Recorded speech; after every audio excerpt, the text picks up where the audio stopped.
تفضل.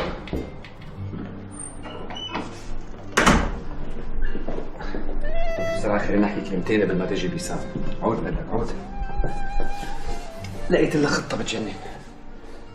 اسمعني منيح، رح تقول لمرتك انك مسافر على شي بلد اجنبي، لانه في طبيب هنيك فهمان كتير وانت عم بتراسله.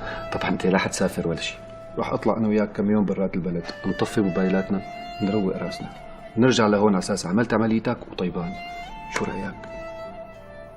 ما في داعي، حلت القصة. كيف انحليت؟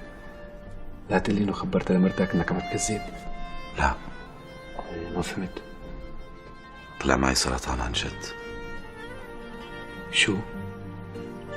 لا عم على القصة، الأفلام ما بتصير. ليك صارت. طيب أنت متأكد إنه هذا الدكتور فهمان؟ لك شو فهمان؟ بروفيسور، شهاداته مدري من كم دولة أخذنا. لا ما والله شغلة بتطير العقل من الراس. وقت ما دريت وجايني أعود بلا نوم، نفسي سادة لا عم باكل لا عم بشرب، هناك بيمسك زحقة.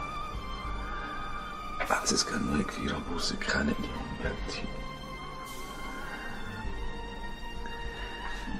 كذبنا الكذبة عم صارت حقيقة. يا رب دخيلك، يا رب يا رب. شو هذا العنصير يا رب؟